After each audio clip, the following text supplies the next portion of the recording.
Here on our channel, people's stories come to life. Stories from different eras, professions, and destinies. Each of them follows their own path, their own life woven from circumstances, challenges, and choices.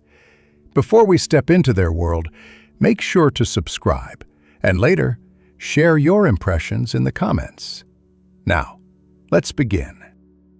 Some stories don't start with loud events. They start small, with details, with moments that seem insignificant, yet hold entire worlds within them. These are stories about people who never chose to be heroes. They simply lived, worked, made mistakes, learned from them, and kept moving forward. The lives of such people unfold like a slowly blooming flower, each petal revealing itself in its own time, each layer hiding new secrets, new pains, new joys. This is a story from a time when the world was just a little different. The child grew up in the shadow of the hillside vines, where the air smelled of damp earth and smoke from morning fires. Each dawn began with the sluggish hum of wooden carts and the creak of leather harnesses. The world was small but vivid, woven from soil, sweat, and the soft chime of church bells that broke through misted valleys. Life there followed the same cadence each year, marked by pruning, harvest, and rest. Nothing truly new ever came, except the taste of a good season's wine or the crack of thunder that frightened both worker and beast. The child's parents worked long hours for a landowner who rarely showed his face. They kept no expectations beyond food, a dry roof, and assurance that the vines would be kind that season. The mother sorted grapes until her fingers turned purple. The father hauled barrels, returning home smelling of must and oak. Their cottage was cold in winter and stifling in summer. Meals were meager but honest. Chestnut stews, bread, a glass of thin wine for the adults when the day was done. For the young one, water or watered grape must. Laughter, when it came, arrived quietly, hidden between sighs. In idle hours, the child roamed the vineyard paths barefoot, toes sinking into the cool mud. Each row of vines seemed like a tunnel into another world. Birdsong guided these wanderings, as did the whispers of superstitions that hung thick over the village. The elderly neighbor, bent like a question mark, used to claim that every vineyard had its guardian spirit. It protected the vines when honored, punished greed when forgotten. Some nights she left offerings, a bit of bread and a splash of wine, by the oldest oak at the edge of the property. The child watched, half frightened, half fascinated. Mysteries felt real then, as tangible as the soil underfoot. The seasons turned, and the vineyard spoke in changing colors. Spring brought pale buds and anxious murmurs about frost. Summer baked the ground until even the dogs sought shade. Autumn glowed with promise and exhaustion intertwined. The harvest was a frenzy of hands, baskets, and songs slightly off-key.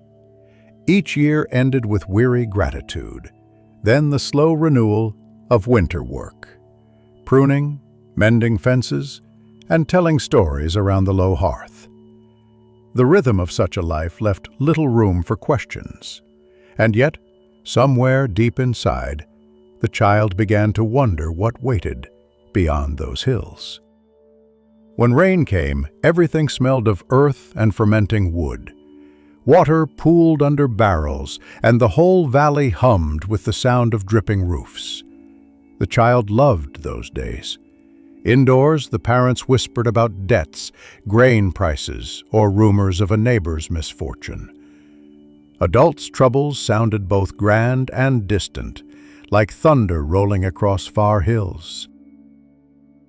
The child only half understood, but remembered their tones, the steadiness in the father's voice, the soft disbelief in the mother's sighs.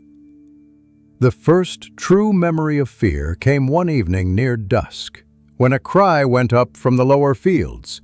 A worker had fallen ill, bitten by something hiding in the vines, said one. Cursed by the guardian spirit, said another. The priest came, sprinkled holy water, and warned the people against superstition. The old neighbor nodded quietly, muttering that the curse would pass when the vines were appeased. The next morning, the sick man recovered, and everyone returned to work as if nothing had happened. Still, that night, the child dreamt of walking vines that whispered secrets in the wind. Over time, wonder mingled with understanding. The child learned which grapes held sweetness, which turned bitter too soon. Learned to listen not for words, but for the sound of air moving through leaves on still afternoons. There was quiet wisdom in the land, a sense that patience, not strength, ruled here. The parents aged faster than their years, bent by work and sun, yet carried dignity in their silence. The child's small acts of kindness, feeding a stray dog, helping the mother with laundry, staying late to fetch water, were met with half smiles and approving nods. They were small gestures in a world that prized endurance over sentiment.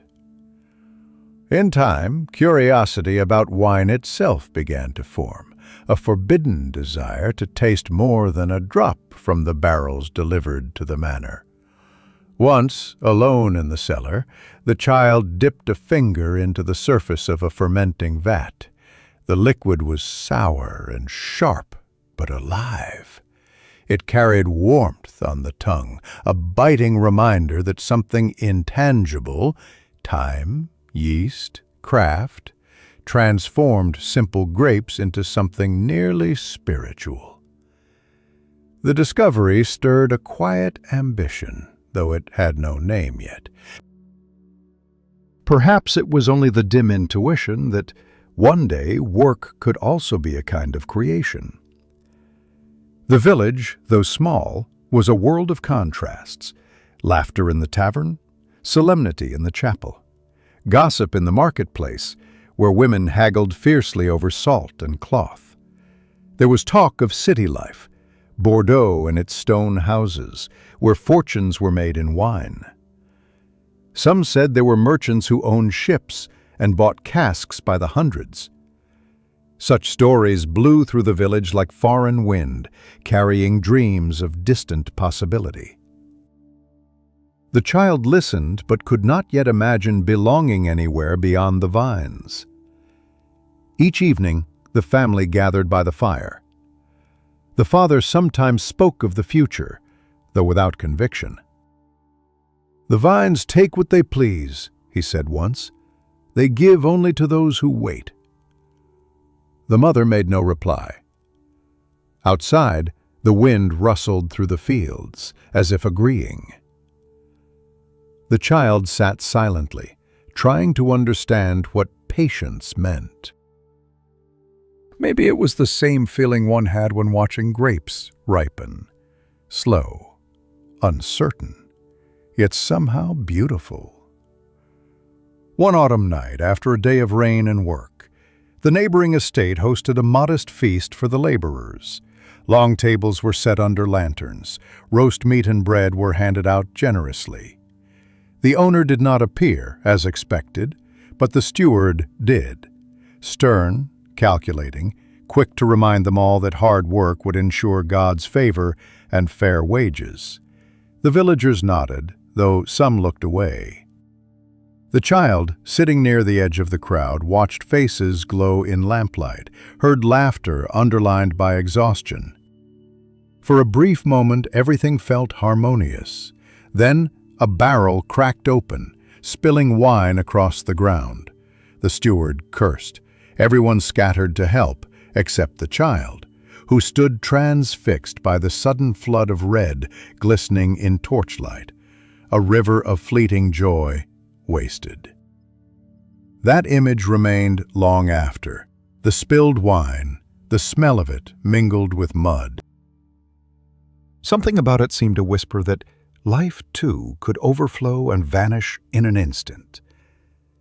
Loss and beauty were not opposites. They were the same motion, the same curve in time. A thought too fragile for words, but one that would return years later, when grief arrived in a heavier form. By the time adolescence took shape, curiosity had become habit. The child helped with pressing grapes, cleaning barrels, even tasting a sip of last season's vintage when no one looked. The world expanded just enough to include a sense of self. Not much, just a hint. The hills still closed off the horizon, but the heart leaned quietly toward something larger, unnamed and waiting. When winter came again, frost painted the vineyard silver. Footsteps cracked over frozen earth, and even the animals walked in silence. Nights were long, but stars hung brighter in the clear air. On such nights, the child lay awake, listening to the sighing of rafters, and wondering if the guardian of the vines still watched. If it did, perhaps it saw not only crops and yield, but also the frail hopes growing quietly within one human life. The child did not know yet that this hope, once small and unspoken, would someday be tested by tragedy and suspicion. For now, it was enough to live one careful day after another, to laugh in the sun, to sit with weary parents by the fire, to listen to the wind as it wove secrets through the vines. In that rhythm of simple days, something unseen was slowly preparing her for the long seasons ahead. The narrow road leading away from the village curved through the vineyards like a ribbon of pale dust. She followed it one gray morning, leaving behind the familiar slopes and the slow rhythm of her childhood. The city of Bordeaux lay far beyond sight, but she felt its pull in every mile of unfamiliar field. In her small bundle were clothes patched too many times and a loaf wrapped in paper. Beneath that, tucked carefully, a vine leaf pressed between pages, a quiet remembrance of home, and of something still unlearned. The town where she settled first was modest, nothing of the grand city her neighbors used to imagine. It smelled of horse dung, drying laundry, and warm bread. The cobbles gleamed after rain, and roofs leaned drunkenly toward one another like gossiping old friends. There, amid all that mood and murmur, she found work in a merchant's wine cellar. Her hands, already hardened from the fields, learned new kinds of weight. She scrubbed barrels, turned corks with a twisting tool, polished the tops of bottles bound for wealthier tables. The merchant who owned the place liked numbers more than people. He spoke rarely and counted often. His cellar hands came and went, few lasted long under the dark and constant damp. But she stayed. Something in her, perhaps the quiet endurance of her parents, made her suited to the work. Silence did not trouble her. Routine, even the monotonous kind, gave comfort. At the end of each day she would climb the stairs, wipe the dust from her dress, and breathe in the open air of the narrow alley like it were a gift. Evenings were for small pleasures. At the tavern across the street, she traded laughter for a bowl of stew, listened to young men brag about trade routes and coin, and sometimes offered dry remarks that earned her appreciative smiles. There, she built her habit of humor, not loud, never cruel, but sharp enough to protect herself. In a corner of that smoky room, she learned that wit could serve as both shield and greeting. The days flowed into one another. At times, she dreamed of the old vineyard, its hills rising in morning mist. When the longing became too strong, she walked to the edge of town, where farmers sold their produce. There, bunches of grapes reminded her of those earlier mornings, of her father's quiet rule about patience. She bought a few each week, even when the price pinched. Some habits of memory refused to die. In that cellar, among the scent of oak and ferment, the air seemed alive with secrets. Some days the barrels popped softly as if whispering. Workers joked that wine had moods like people, sullen when mishandled, content when left in peace. The young vintner who came to inspect once every few weeks never joined in their jokes. He checked the temperature, frowned at the moisture, and moved with the assurance of one born to property. Yet, something about his reserve stirred her curiosity. They spoke only briefly. He once asked why she worked alone after hours. "Because the grapes do not wait for morning," she replied, half smiling, half serious. It was the only conversation they shared for months. From then on, he offered small favors, a candle left burning for her, a sack of wood to keep her room warm through winter. In the stillness of the cellar, their unspoken connection hummed like low music. Her life grew steadier, though never easy. The merchant trusted her with keeping account of bottles, then barrels, then whole shipments. She learned to calculate profit faster than most men, though she made no boasts. The city changed her slowly. She learned caution, especially toward those who spoke of generosity too easily, and hid her small hopes under the surface of routine. There were moments of brief loneliness, especially when the bells tolled far into the night. She thought then of her mother's soft humming over the pot, her father's slow gait through rows heavy with grapes. But memory is a kind tormentor. It warms and wounds at the same time. She learned not to linger too long in its grasp. Then came the year of poor harvests. The merchant grew anxious. Prices fell, and rumors spread that some shopkeepers watered their wine or flavored it with cheap herbs to save cost. Workers whispered of inspectors making surprise visits, searching for fraud. One afternoon, while she tallied casks, the merchant summoned her. His face was pale and wet with sweat. He blamed her for a miscount of a single barrel, worth enough to threaten his profit. She protested quietly.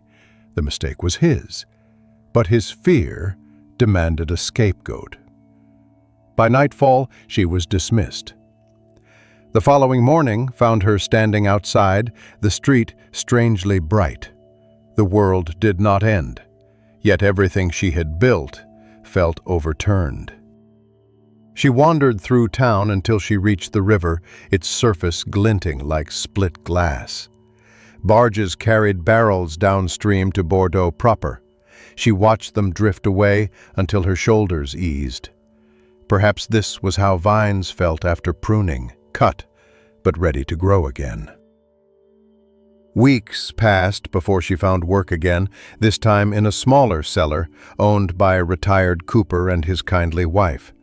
They paid little, but trusted her fully, even lending her a corner room above the barrels. Life regained its rhythm. She mended corks, learned to blend modest vintages for local taverns, and began to understand the subtle dance between soil, air, and time. When customers came to taste the wine, she listened quietly to their praise, taking secret pride though no one knew the hands behind the work. One summer evening, as she bottled the last of the season's press, the young vintner reappeared. Rumors said he had inherited a vineyard outside town after the death of his father. He spoke more easily now, asked her opinion about grape blending, about the tannins of a particular vintage. She answered shyly, unsure whether honesty was proper. He smiled, saying only that her ear was sharper than most trained merchants. That small moment of being taken seriously lodged deep within her memory. She did not yet know what it would mean. The next months were busy. The cooper grew sick, and she took on the management of orders in his absence. Local taverns began requesting her blends by name, though few realized they belonged to the same quiet woman who scrubbed their floors earlier in the season. Under the dim oil lamps, she felt contentment stirring, fragile, as all good things are, but real. When winter returned, rumors once more reached town. Merchants fortifying wines, estates changing hands, taxes rising. She heard of vineyards struggling under new laws, and the larger merchants swallowing smaller ones. Often she lingered by the hearth, mulling whether her skill could ever buy her a vineyard of her own. It felt impossible, laughable even. Yet, late at night, she found herself picturing the hills beyond the river and wondering what price destiny demanded. Her friendships remained few. Trust was given carefully. Once, a fellow worker stole from her a simple corking knife, nothing of great value. When it resurfaced days later, placed on her work table without a word, she said nothing either. Quiet forgiveness came easier than scolding.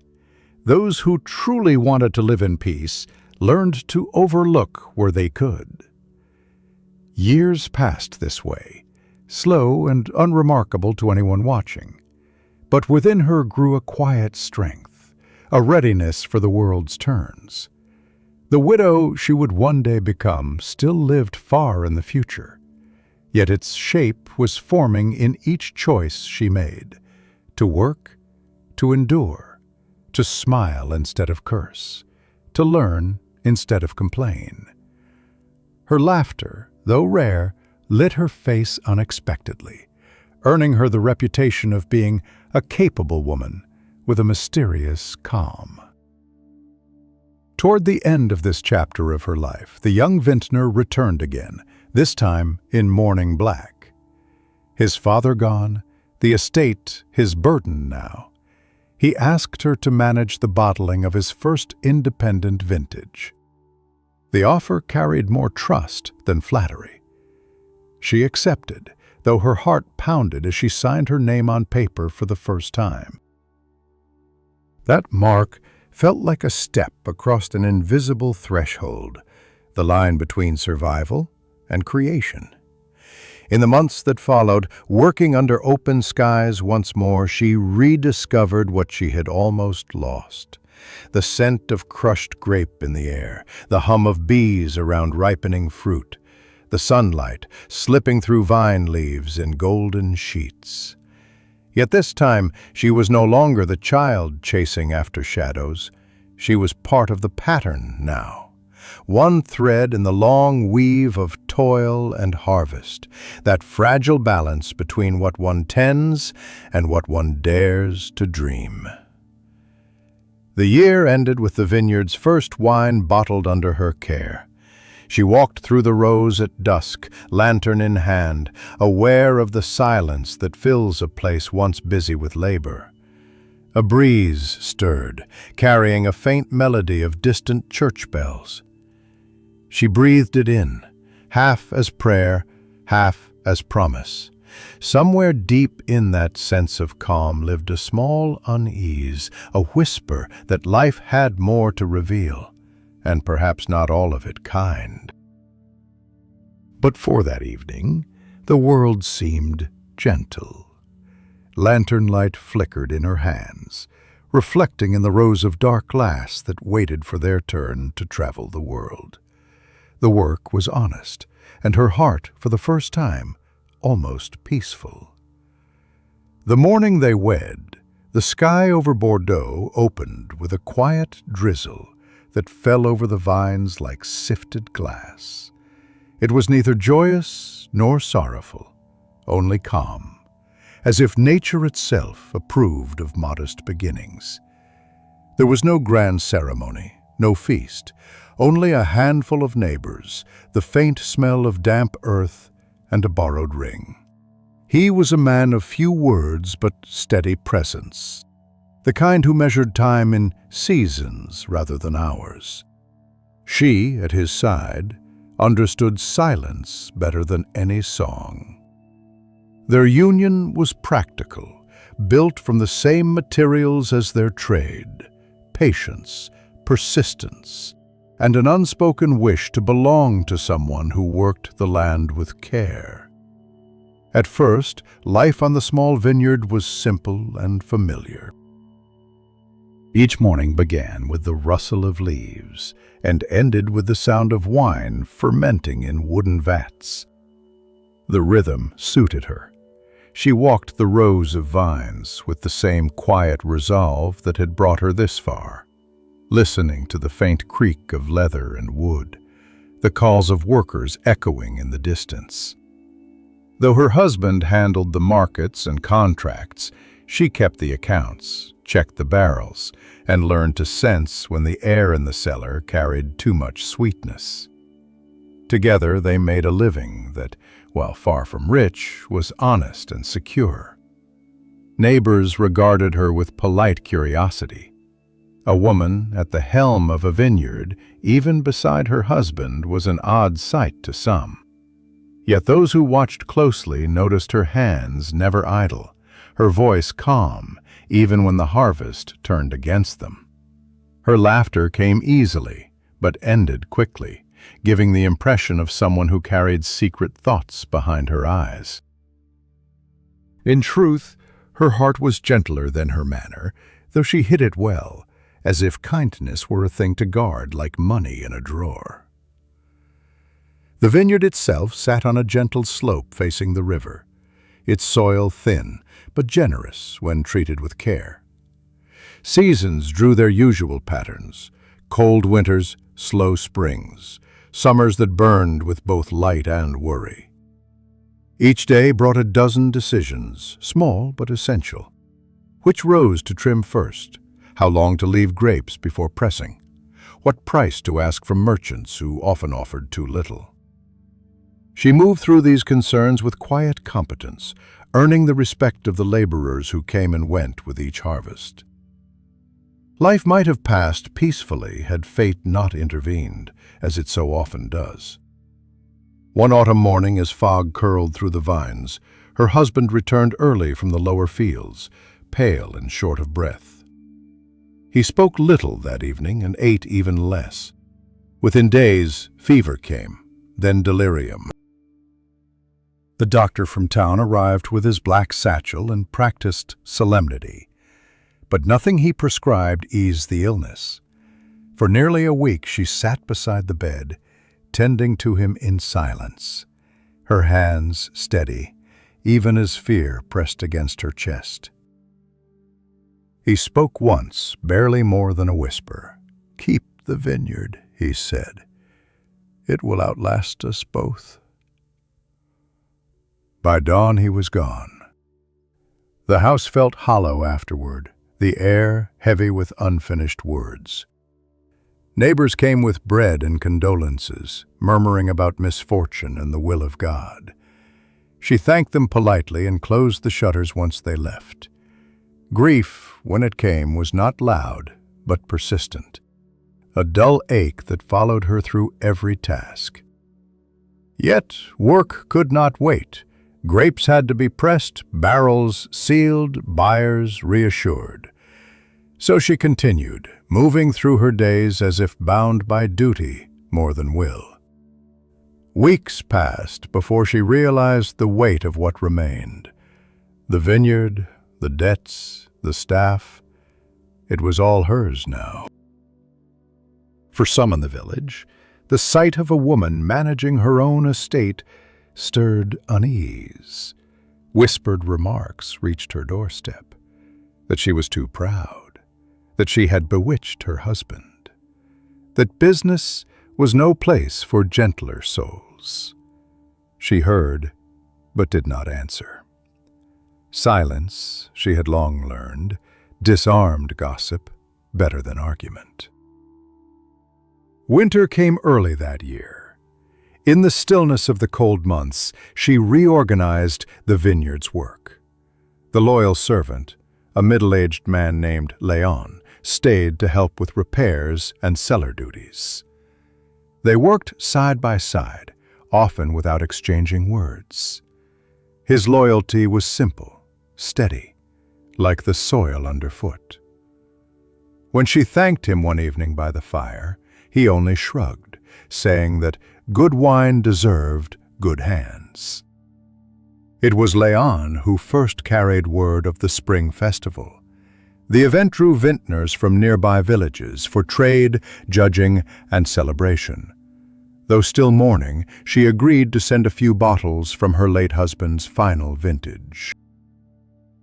It felt right, a gesture of remembrance, perhaps even defiance toward those who doubted her.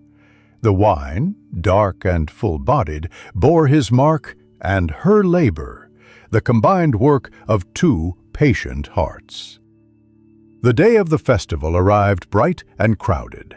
Stalls lined the square, heavy with breads, fruit, and glistening bottles. She stood behind her table, calm amid the noise, her hair pulled back neatly, face pale but composed. Locals approached out of curiosity as much as courtesy. Some praised the flavor, others, more cautious, nodded without comment. Among the crowd stood her late husband's old rival, a broad man known for his temper and expensive tastes. He tasted her wine, smiled tightly, and muttered that perhaps women had their uses after all, then turned away to make sport of another merchant. She watched him go, her patience unbroken. By evening, the air was thick with laughter and the smell of roasted meat. Lanterns bobbed like stars among the trees. As she prepared to pack her remaining bottles, a commotion rose from the far end of the square. Voices shouted. People clustered around a table. Leon returned, moments later, his face ashen. The rival lay motionless, a glass still in hand. Someone whispered the word, poison. At first she felt nothing, only the dull hum of disbelief. Then, slowly, the meaning spread through the crowd. He had drunk from her wine, several swore to it. Others nodded, recalling seeing her bottles delivered. A murmur rippled through the festival, suspicion gathering like storm clouds. Guards arrived, sealing off the area, their boots stirring dust over trampled grass. She stood aside, offering calm answers to their questions, her voice clear, though her heart trembled. They searched her casks, her cart, her cellar upon return. Nothing unusual was found, yet rumors needed no proof. Within days, the story spread beyond the village. The widow whose wine had killed, the vineyard cursed by ambition. Buyers withdrew. Workers hesitated to return. In the local tavern, old men debated the matter between drinks, each more certain than the last. Through it all, she kept the vineyard running. She repaired fences, inspected rows, and oversaw every stage of fermentation herself. Some nights, unable to sleep, she walked between the vines, lantern dim, the silence of the fields almost reverent. She listened to the wind rustle through the leaves and wondered what truth hid behind misfortune. In quieter moments, she thought of her husband's last words, how the vineyard would outlast them both, and tried to believe it still. The investigators came at last from the district office, two men in worn coats, courteous but cautious. They looked through her records, spoke to Leon, examined the cellars. When they tasted her remaining casks, they found them untainted. Yet one of the barrels sealed for the fair had gone missing, replaced by an identical one, empty now, found behind the stables of the rival's own property. The discovery brought no relief, for certainty remained elusive. Accidents could be framed as cunning. Cunning could pretend to be chance. She remained officially uncharged, but unofficially marked. Windows closed as she passed in the market. Friends crossed the street rather than meet her eyes. The loneliness that once comforted her now pressed sharp against the heart. Leon alone stood by her side, though even he grew quieter, speaking less as weeks went by, perhaps fearing guilt by proximity. Still, his steadiness gave her enough strength to rise each morning and face the next day's work. As spring turned to summer, the vines flourished again. Their leaves spread bright against the hills, as if unaware of the bitterness that clung to their keeper. Every evening she paused at the edge of the vineyard and watched the sun sink into gold haze. The air smelled of growth, not decay, and she found herself reflecting on the strange symmetry between wine and human life, how both required rot, patience, and risk to become something worthy of remembrance. In her solitude, she tended the barrels with greater care than ever. She began keeping detailed notes, times, tastes, temperatures, everything her husband had done by instinct. Order was her shield now, precision her defense against doubt. Whenever fatigue threatened, she imagined the vineyard as a living companion, a creature stubborn, forgiving, and wiser than she would ever be. Once, near midnight, she thought she heard someone moving between the vines. Lantern in hand, she stepped outside. The light revealed only dew and shifting mist. She wondered if it was imagination or fear, but could not shake the feeling that her quiet piece of land had taken sides in the silent war between truth and rumor. Turning back toward the house, she caught her reflection briefly in the cellar window, eyes sharp, face pale, expression unreadable.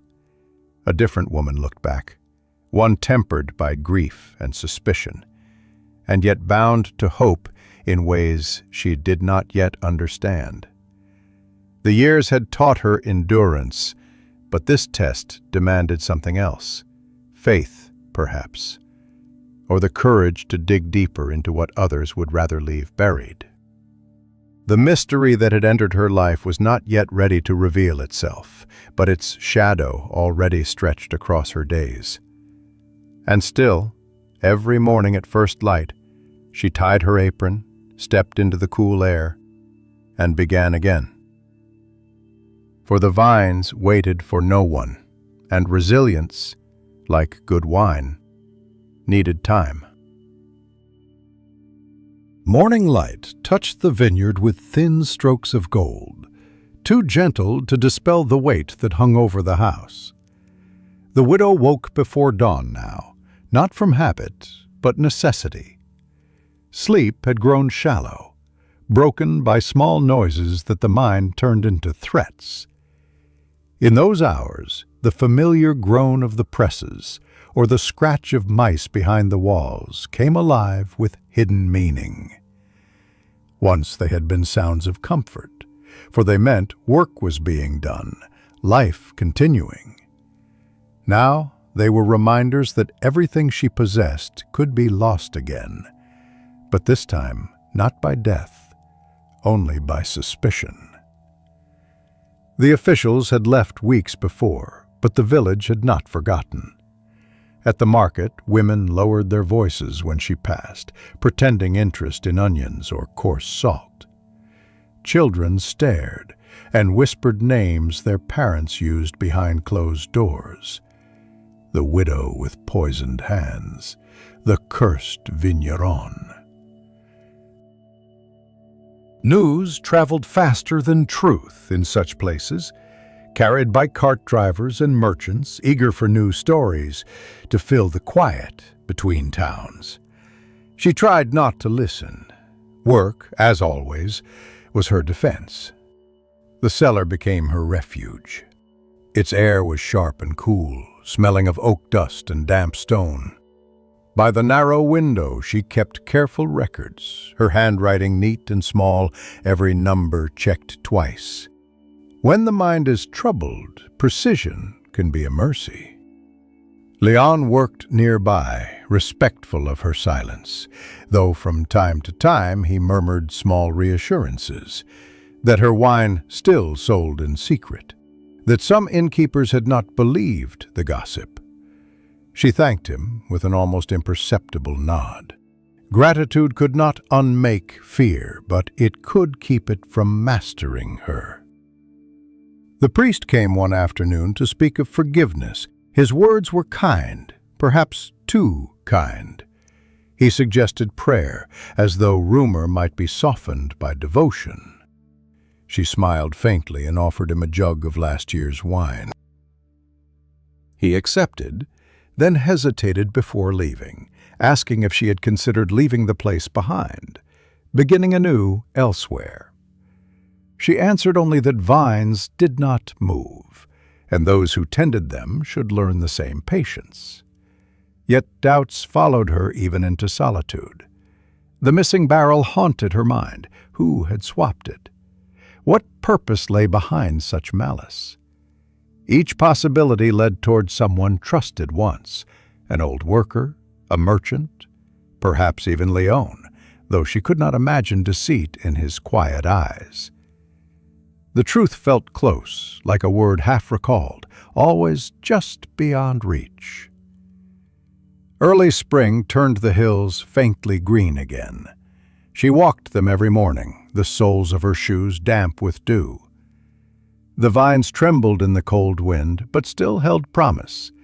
Renewal, she thought, was the earth's tactic for denial. It ignored sorrow until color returned. But people were not soil. They remembered everything. The festival grounds lay still now, silent except for crows and wind. On an impulse, she visited, following the rutted path past the chapel. The wooden stalls stood empty, their roofs sagging from rain. Here, where joy had turned to calamity, she hoped to feel some echo of what had gone wrong. But the ground offered nothing except damp leaves. She knelt, tracing the outline of a discarded cork half buried in mud. Nearby lay scattered glass fragments, rain-polished, shining dully. She pocketed one, without knowing why. Back home, Leon was mixing sulfur for the vines. He looked up as she entered the courtyard, worry settling into the lines of his face.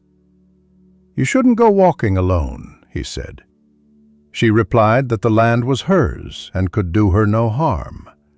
Still, as the evening light faded, she noticed him checking the gates twice before locking them. The next week brought the inspector again, this time alone. He was a tall man with unreadable eyes, polite but exacting. He carried a ledger and wrote notes in a fine, deliberate hand. They spoke in the courtyard beside the well. He told her the investigation remained open. Though she was not accused, witnesses contradicted one another, and the rival's family pressed the matter. She felt her hands fold against her skirt to steady themselves. The inspector noticed. He did not accuse, only observed. When he left, his boots left sharp prints in the dust, a neat trail leading away like rows of punctuation after a question that had not been answered. That evening, as rain began to fall, she stared through the cellar window at the lamps flickering in neighboring houses. They seemed strangely close and distant all at once, islands of warmth that she no longer belonged to. The uncertainty of her state, free yet trapped, unproven yet tainted, pressed heavy on her breathing. She thought of speaking to the inspector again, of saying something reckless to force the matter's end, but pride held her tongue. Innocence spoke better through endurance. Spring advanced. Work resumed. The vines budded. She took on young workers who knew little and questioned nothing, their laughter clumsy but occasionally infectious. With them came a faint smell of life returning. She found moments, brief but real, in which she felt almost at ease. For example, the first morning a barrel sealed under her supervision showed perfect fermentation, or the day a local innkeeper reordered wine under a false name, shyly offering coin through Leon to avoid scandal. Yet evenings betrayed the daytime calm. The widow had developed a fear of mirrors and reflections. In them she saw a woman hardened beyond recognition, cheeks drawn, eyes distant. It was not vanity that unsettled her, but the faint resemblance to those who had long endured suspicion before her. Faces in tavern tales or market gossip, people swallowed by rumor until truth itself seemed unnecessary. She refused to become one of them. One night, as thunder gathered beyond the river, a knock sounded at her door. It was her closest friend from town, the one who had shared laughter in better years. The woman looked strained, her shawl soaked with rain. She hesitated before speaking. A cousin of hers, she said, had overheard talk in the tavern, someone boasting of money gained through misfortune, of a scheme well done. Names were avoided, but hints aligned too neatly with the widow's memory. A merchant's assistant, perhaps, a worker once dismissed. The friend begged her to leave things be, to let time swallow the story. But the widow's heart hardened quietly. "Rumor ruined me," she said, "and rumor must one day repair what it broke." After her visitor departed, she stood by the fire until embers glowed low. Outside, the vines swayed like dark thoughts crossing in the wind. There was no clear path ahead. To chase justice was to invite danger. To wait was to invite decay. Yet she could not stay idle. Somewhere among those who had smiled and whispered, someone had chosen her for blame. Days turned into weeks. Life resumed its deceptive normality. She traded in secret, avoided festivals, mended her fences.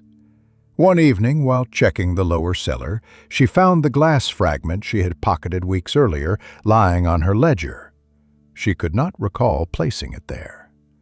Light from her lantern danced across its surface, revealing faint scratches, letters, clumsy but almost legible. She held it closer.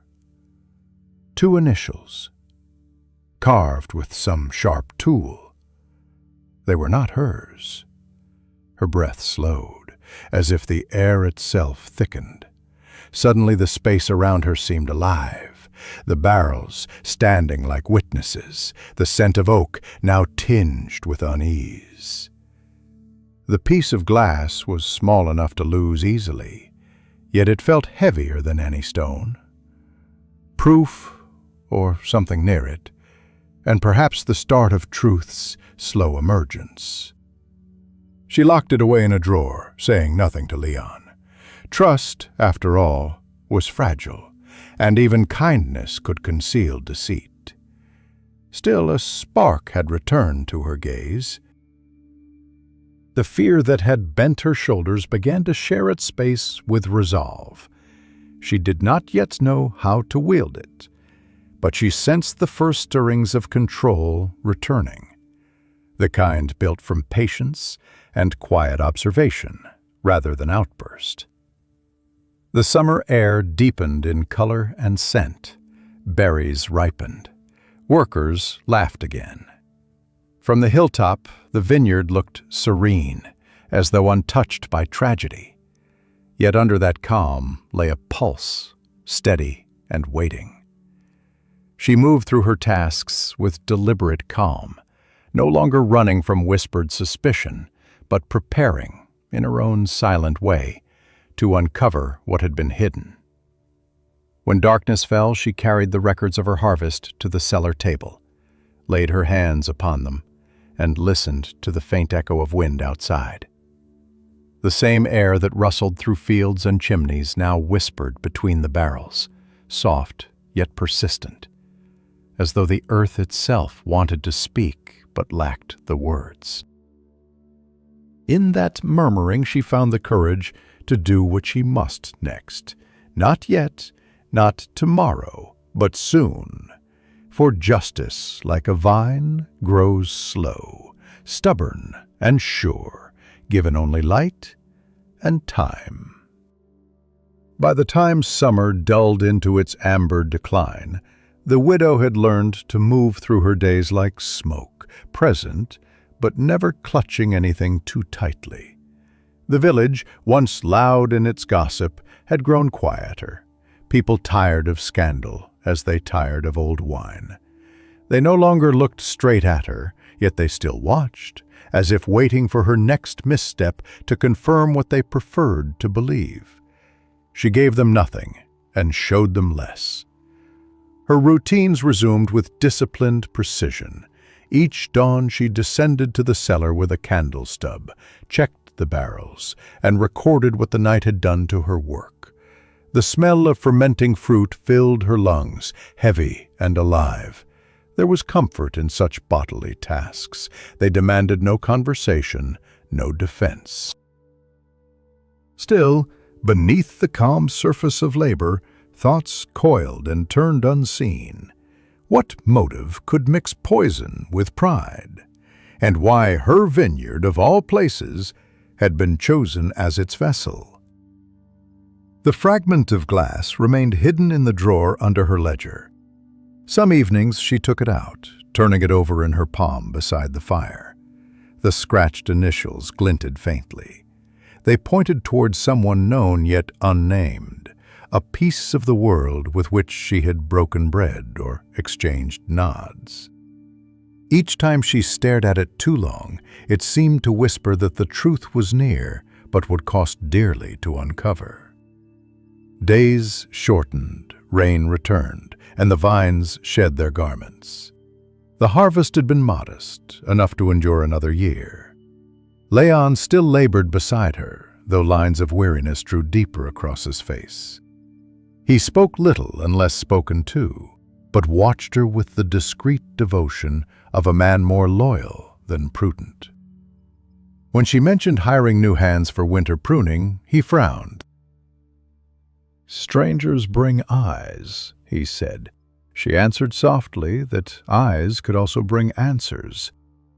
One foggy afternoon, she visited the apothecary in town. The shop smelled of herbs and vinegar, the counters lined with green glass bottles whose labels curled with age. She asked casual questions. What substances might alter wine's taste? Which herbs might sicken without leaving trace? The apothecary, an old man with unsteady hands, eyed her cautiously. He named a few plants: foxglove, bitter laurel, white hellebore from the mountains. He spoke of accidents, of careless pickers who mistook roots or seeds. She listened without expression, sensing he knew what she sought, but would not risk saying it aloud. Before leaving, she bought small packets of mint and thyme, harmless pretexts that still trembled in her grasp. The priest stopped by 2 days later. He seemed troubled, his eyes darting toward the shutters more than once. The rival's widow, he told her, had lost her brother months before. and it was he who traded barrels with her late husband's estate for transport to the fair. The connection was uncertain, but too close to ignore. He urged caution, warning that secrets long buried often took vengeance when unearthed. After he left, she sat long by the cold hearth, hands resting idly on her apron. Memory drifted back to one morning years before, her husband standing in this very room, counting the season's profit, a ledger open before him. Another man had sat nearby that day, a transporter, cheerful, admired for his humor at market. She remembered his laughter, the smell of sweat and wine. Now, recalling the priest's words, she could almost see him again, his fingers twitching as they traced the rim of a glass. That night she went to the cellar, carrying no lantern, trusting the faint moonlight sliding through the small window.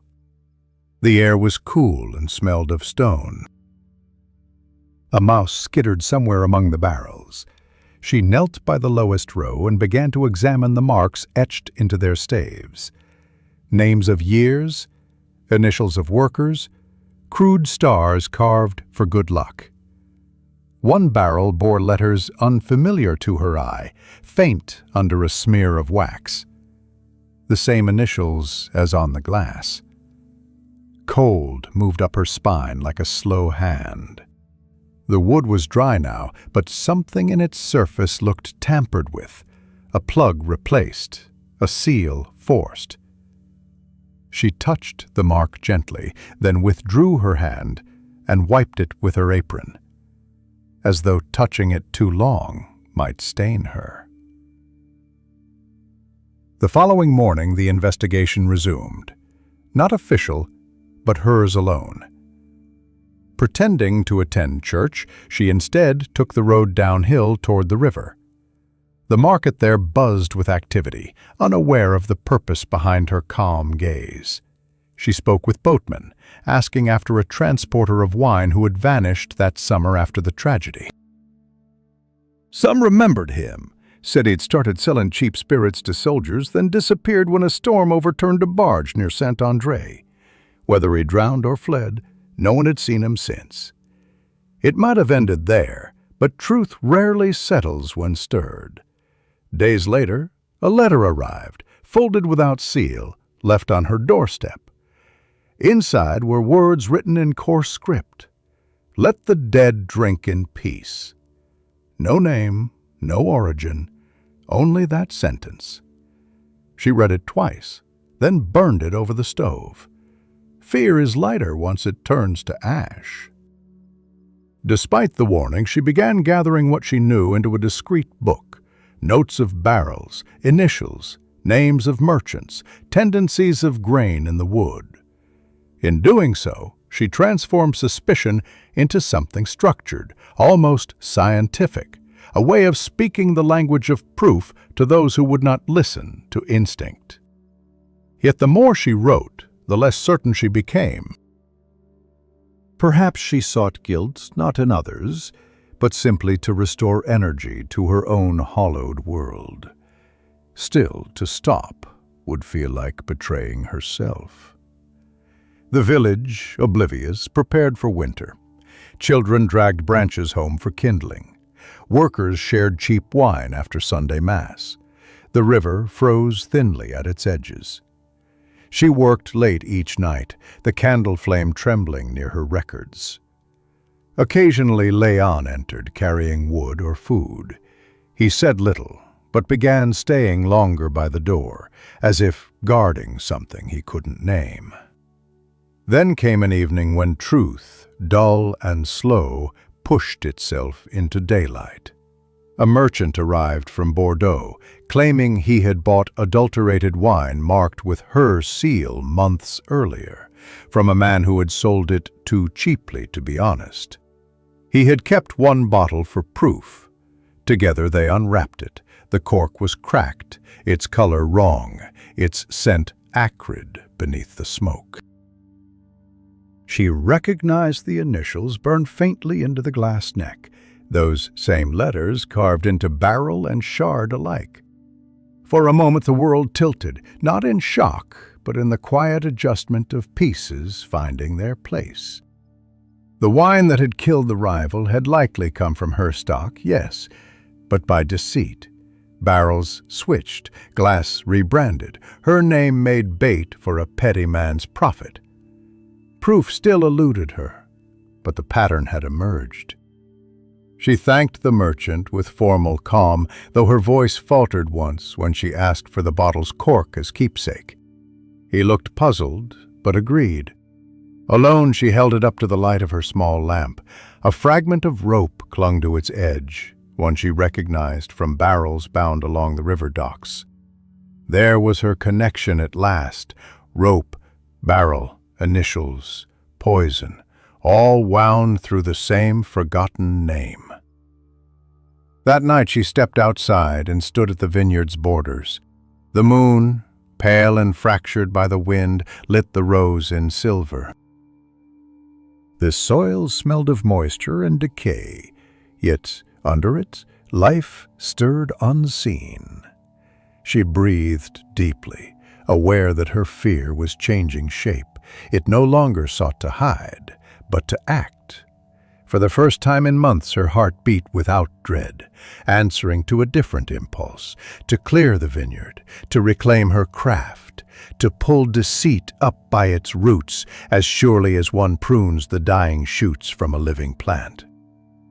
Rain began to fall lightly, dotting her shawl, tracing its own maps down her sleeves. She closed her eyes. The world was turning again, and she, long bowed under rumor, was finally ready to meet its spin with open eyes. When she returned inside, Leon was waiting by the hearth, half asleep. She said nothing of what she had found, only set the cork near the fire to dry.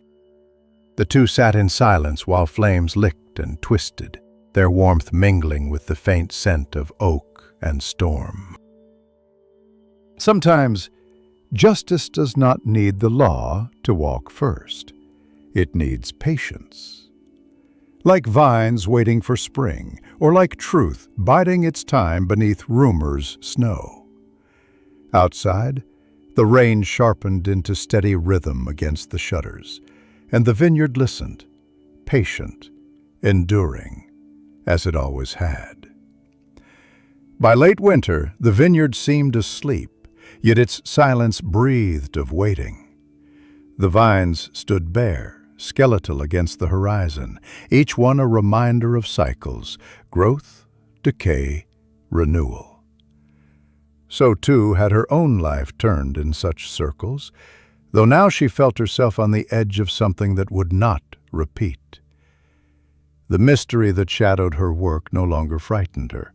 It had become part of her days, as natural as the distant toll of church bells or the creak of barrels swelling in damp air.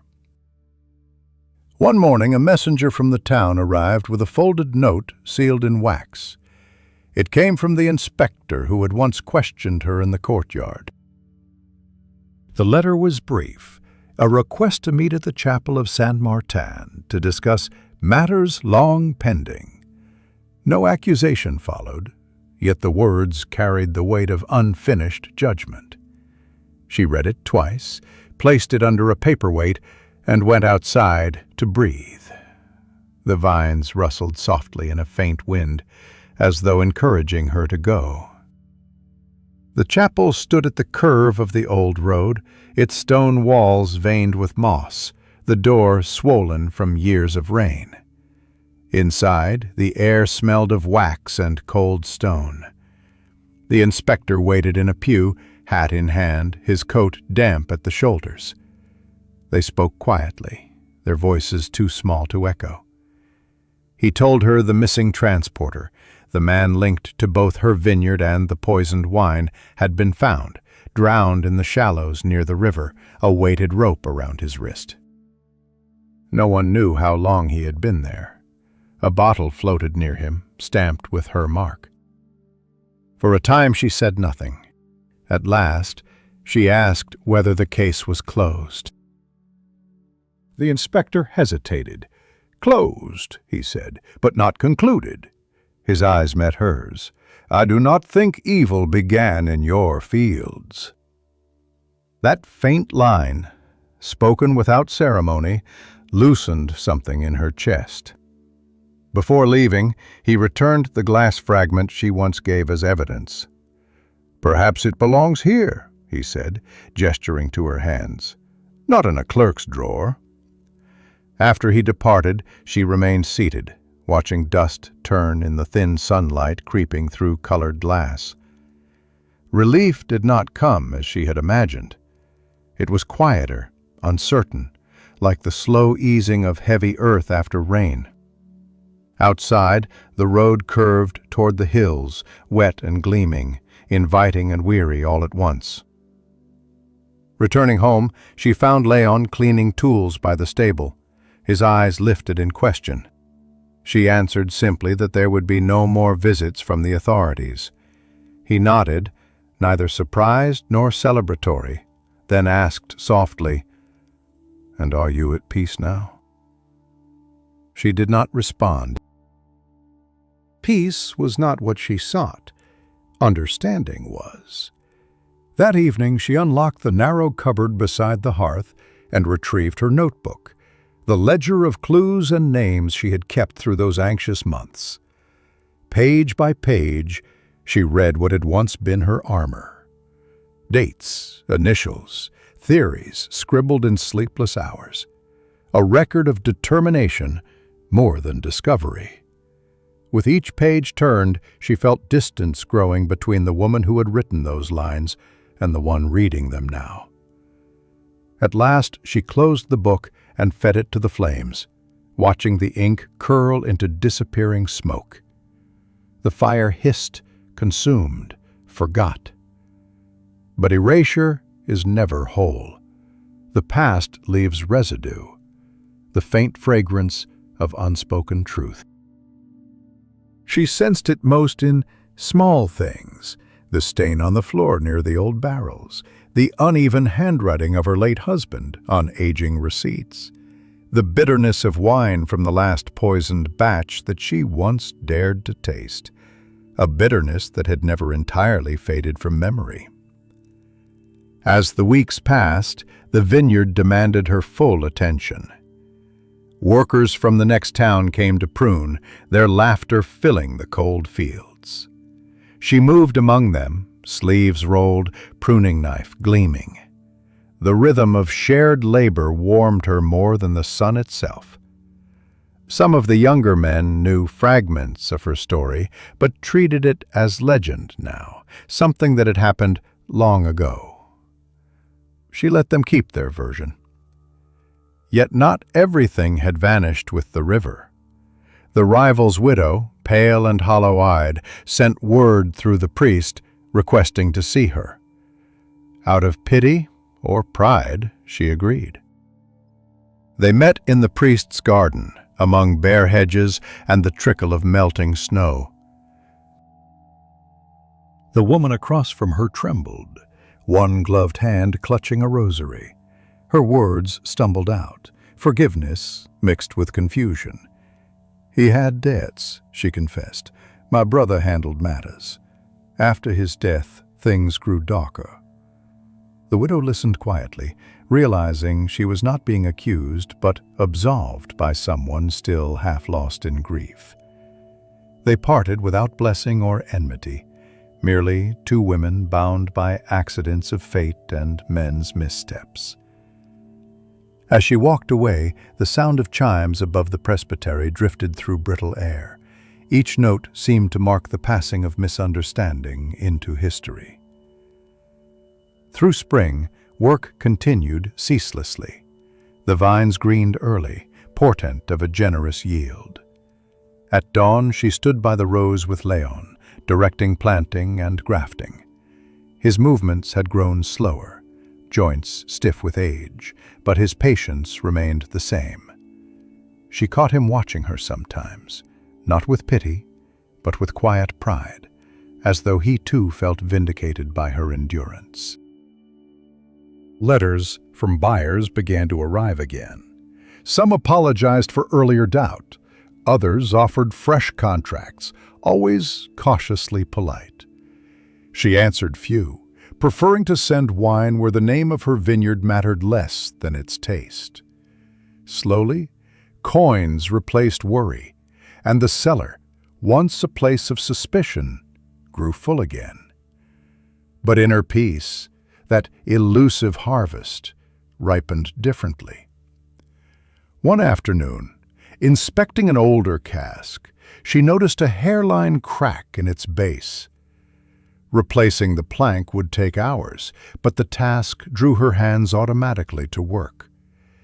As she shaved the new fittings smooth, she realized what the months of turmoil had truly granted. Certainty, not about others' guilt, but about her own endurance. She had looked into the ruin of her reputation and found, to her slight amazement, that beneath it she still believed in honesty, in steady hands, in the slow grace of work done well. By midsummer, the hills shimmered with heat. The vines carried weighty clusters, heavy with promise. Each evening, she and Bleon drank a small cup from the freshest cask, testing its balance. "It has your patience," he said one night. She answered with a half-smile, remarking that perhaps patience was just another kind of stubbornness, refined by time. Days lengthened, birds nested near the eaves, barrels rolled once again toward the markets. The vineyard, slightly worn yet unbroken, had regained its rhythm. And still there lingered moments when the quiet deepened into thought. Echoes of her husband's voice, the vanished transporter's smirk, the inspector's calm pen carving judgment across crisp paper.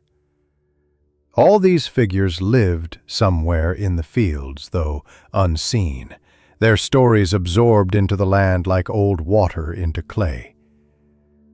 One evening, a storm gathered over the distant river. She stood on the veranda watching the dark clouds swell, their edges lit with silver. When the first thunder cracked, the air shivered. Rain soon followed in veils. Instead of retreating indoors, she remained where she was, arms crossed, letting drops soak her shawl. The storm's fury carried a strange purity, washing the world free of its dust. She thought of how each drop striking the vines fed fruit unseen, how the same force that had once threatened her harvest now sustained it. Perhaps pain did that, soaked deeply, nourishing unseen roots. When the rain subsided, the landscape steamed, breathing mist.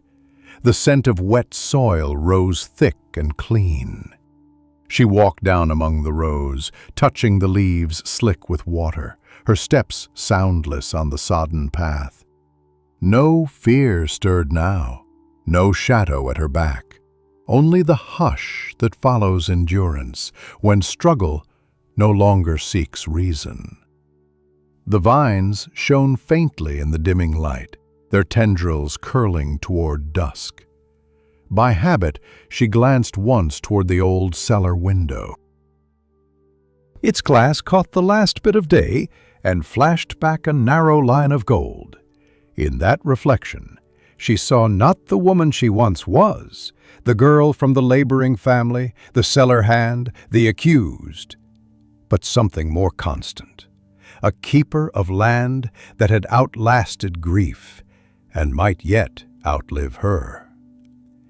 She stayed there until the first bats flew above the vines, their wings slicing the evening air. Somewhere in the distance, thunder rolled again, softer now, moving away toward the sea. Inside, the house waited, warm with the faint smell of drying wine. She turned toward it slowly, the hem of her skirt brushing wet grass, her heart measured and steady. Work would begin again at dawn, as always. The harvest would come, merchants would bargain, seasons would change. Yet somewhere, deep beneath the ordinary motions of life, something essential had settled within her, neither victory nor defeat, but a stillness earned through enduring all that time could give and take.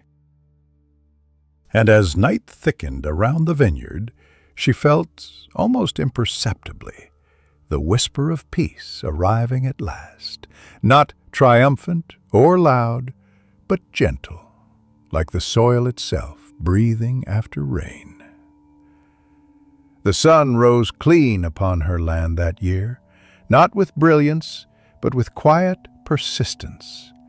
Morning light softened the edges of every stone wall and vine row, washing away the memory of storm-soaked nights. The vineyard held itself upright, renewed in shape and form, as though it too wished to forget the shadow that once clung to its name. Though no declaration had come from any official hand, the silence of accusation had faded. People began greeting her again in the market, cautious at first, then with the reluctant warmth of those who decide forgiveness costs less than avoidance. She found herself busier than ever. Orders trickled in from merchants who had once turned their backs, requests scribbled in hasty script and delivered by boys on hired horses. Her cellar filled with movement, new barrels stacked high, presses oiled and humming. The noise of work had returned, layered with the faint scent of yeast and oak. For months she had lived in the hush of waiting. Now the air seemed alive with possibilities. The first sign that her reputation had shifted came unexpectedly in the form of a visiting trader from Marseille. Word had reached him, he said, of her bold methods in blending grape from highland and valley. She listened without comment, her expression controlled, while pride stirred quietly inside her. They sampled from a small barrel tapped that morning. The wine carried heat and calm, a mirror perhaps of its maker. The man smiled and wrote down her name. That night she added his card to a small box where she kept tokens of unexpected kindness. People began returning, too. Neighbors who had once crossed the road now stopped at her gate to exchange news of cattle and harvests. Children played again on her lane. The vineyard's name, once whispered alongside poison and scandal, was spoken plainly again, sometimes even with admiration. Each gesture of acceptance came tenderly earned, like fruit born late but sweet. Leon adjusted to the changes without excitement or disbelief. When she thanked him one day for his steadfastness, he only shrugged. "The vines taught me long ago," he said, "that silence feeds roots better than shouting." His calm had always been an anchor, and though he grew slower, his eyes remained clear. They worked side by side as they always had, comfortable in the closeness of shared labor. Yet amid the busyness, she noticed a shift in herself. The anger she once harbored toward rumor no longer found a place inside her. Suspicion, like unpruned growth, had withered naturally when left unattended. In its space, something quieter had grown, a curiosity for the world beyond her fences. When merchants brought news of distant places, she found herself listening closely, tracing invisible paths in her mind. Still, she felt no yearning to leave. Her roots, unlike theirs, clung too deeply to the soil. Mid-year brought the festival again, the same fair that once ruined her peace. Months earlier she might have refused to attend, but now she accepted the invitation without hesitation. She arrived wearing a plain dress of faded blue, neither fine nor humble, and set up her table at the edge of the square. Old friends greeted her, their smiles tinged with apology. For the first time, she tasted the sweetness of being seen as part of the village again. The mood that day was lighter than memory allowed. The scent of bread and roasted chestnuts filled the air, mingled with laughter and music.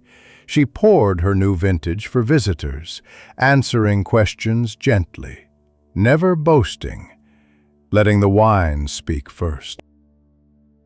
The mayor himself stopped by, formally tasting her blend and remarking that a hand guided by patience must bring prosperity to the region. Applause followed, brief, polite, but genuine. She did not cry. Instead, she stepped back for a moment and looked at the crowd, their eager faces, the sunlight glinting on glasses raised in cheer. Somewhere, beyond all that noise, she sensed the ghosts of past days retreating as if shamed by such uncomplicated joy. She glanced toward Leon, who stood near the crates, smiling faintly, half in shadow, approving. There was no triumph in her expression, only release. In the following weeks, her household grew.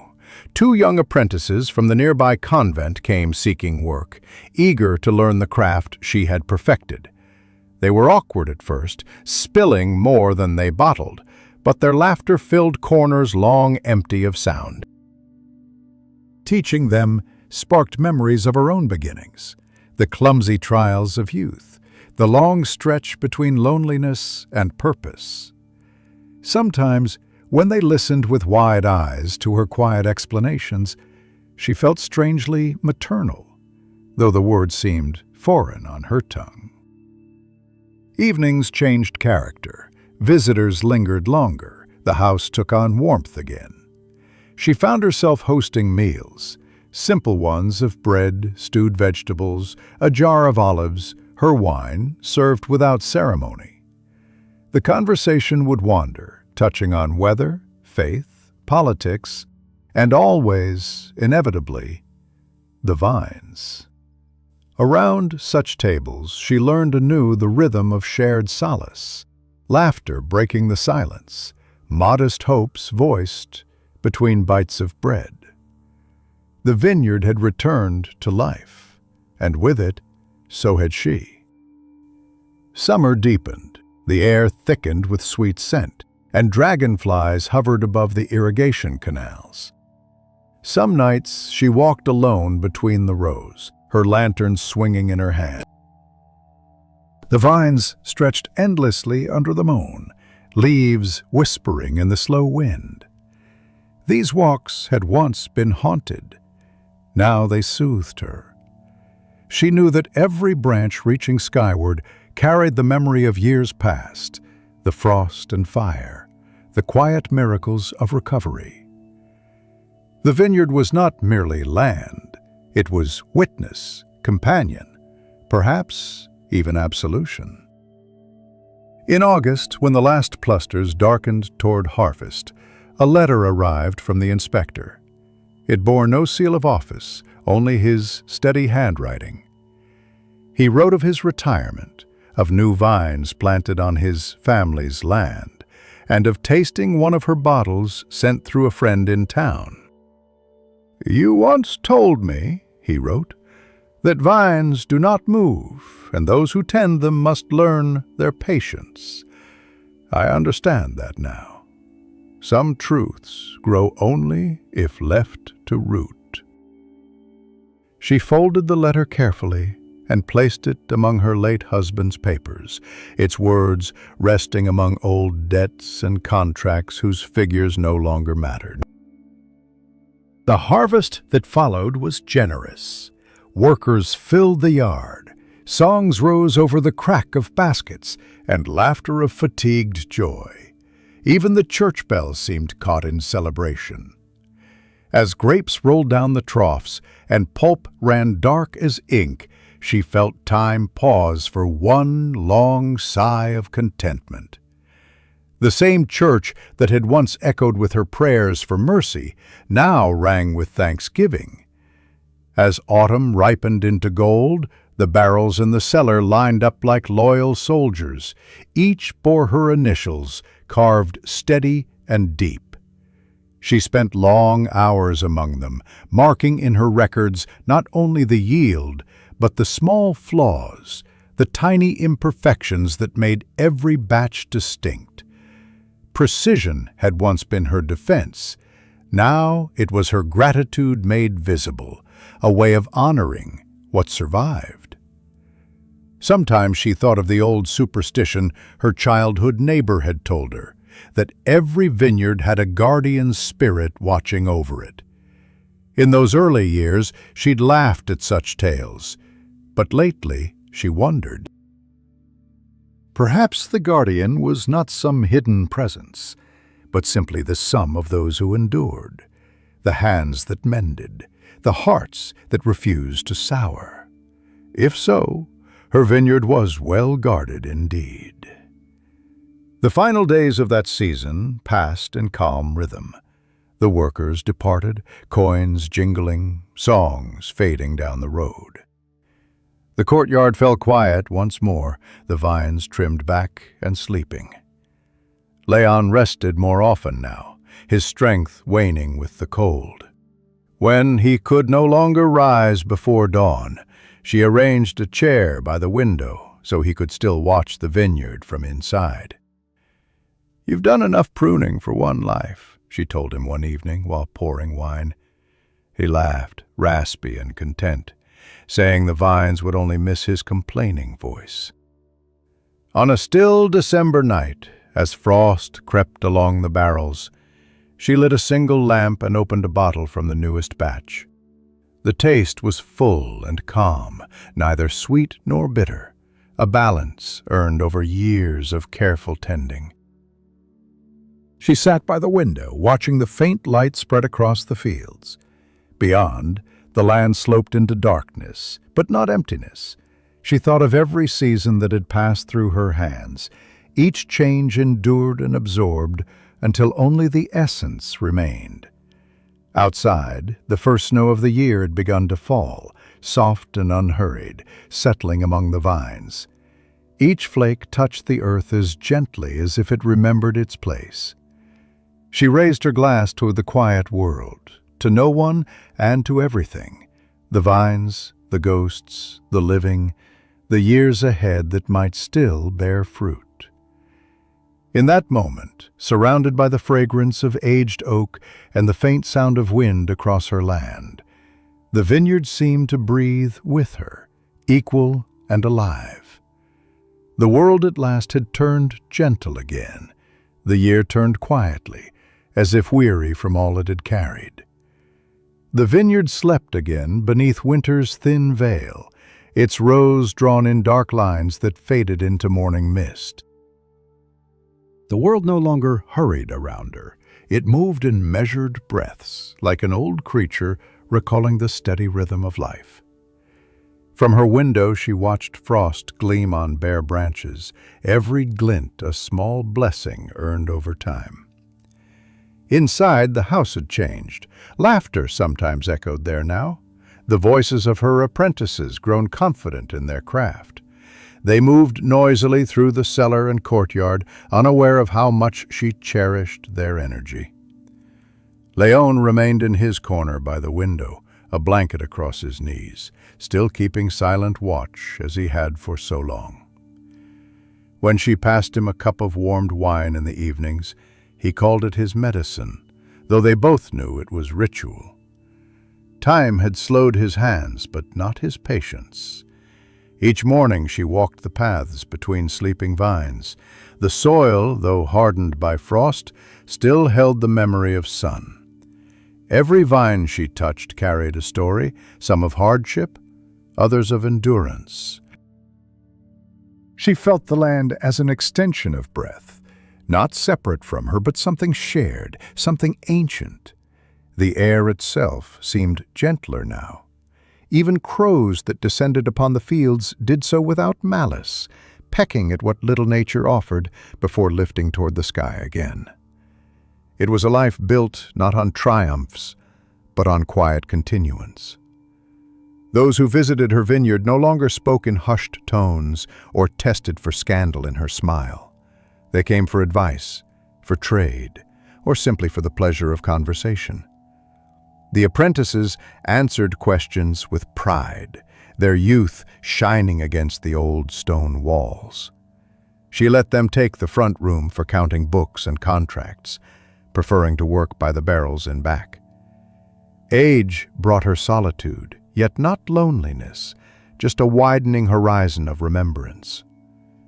Sometimes, while sealing corks or brushing dust from glass, she thought back to the day she first arrived in town, with only a small bundle and calloused hands.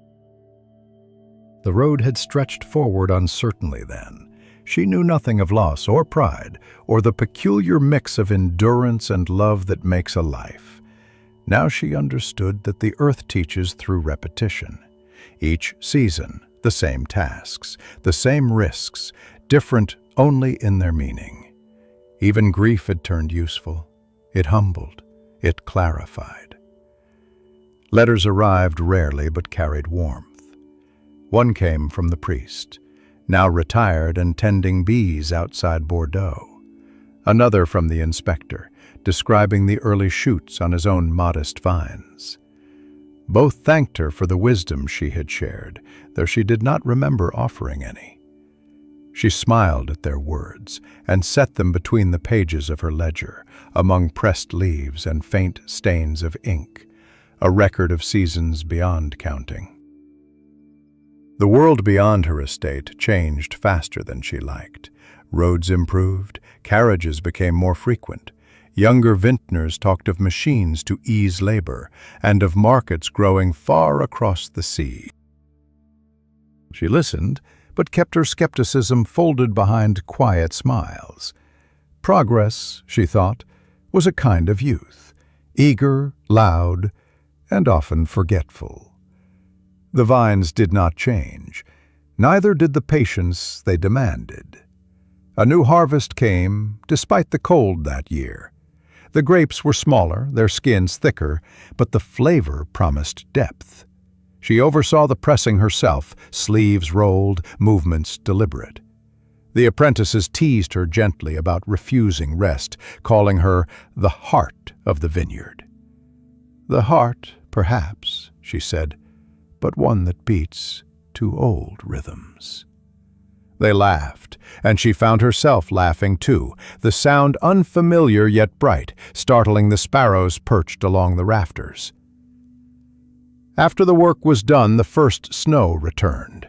She spent afternoons by the hearth, sorting letters and records, reconstructing the scattered fragments of a life into something coherent.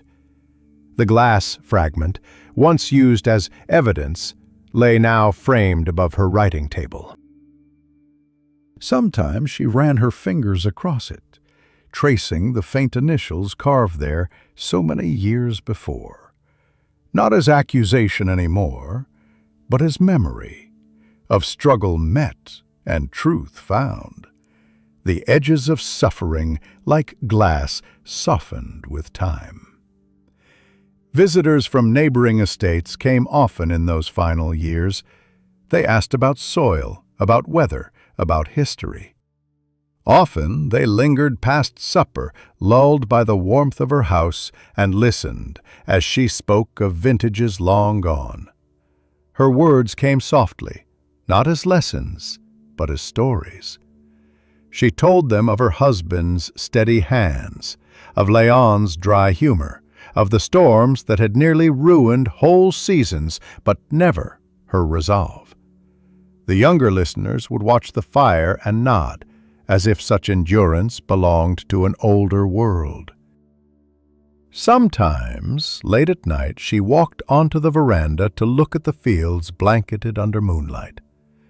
From that distance, her land appeared endless, though she knew it was modest.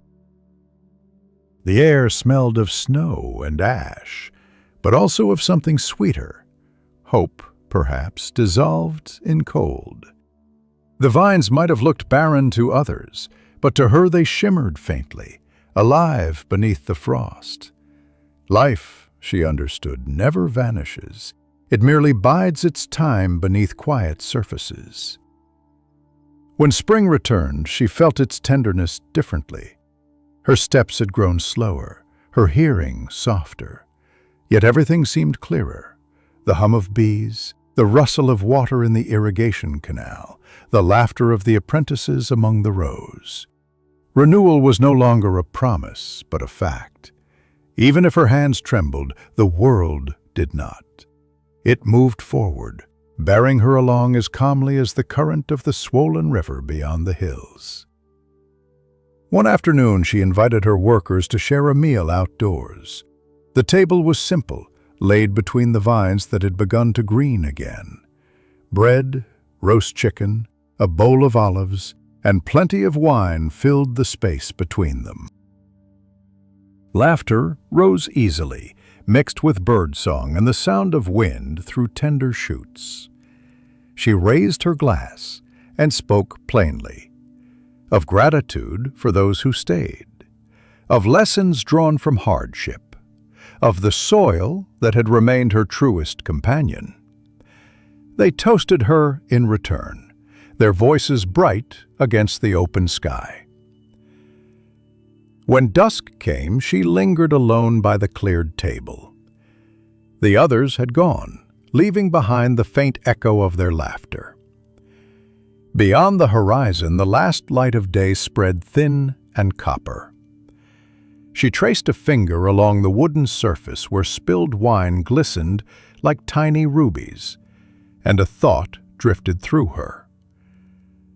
That nothing worthwhile ever survives unmarked, neither land nor heart.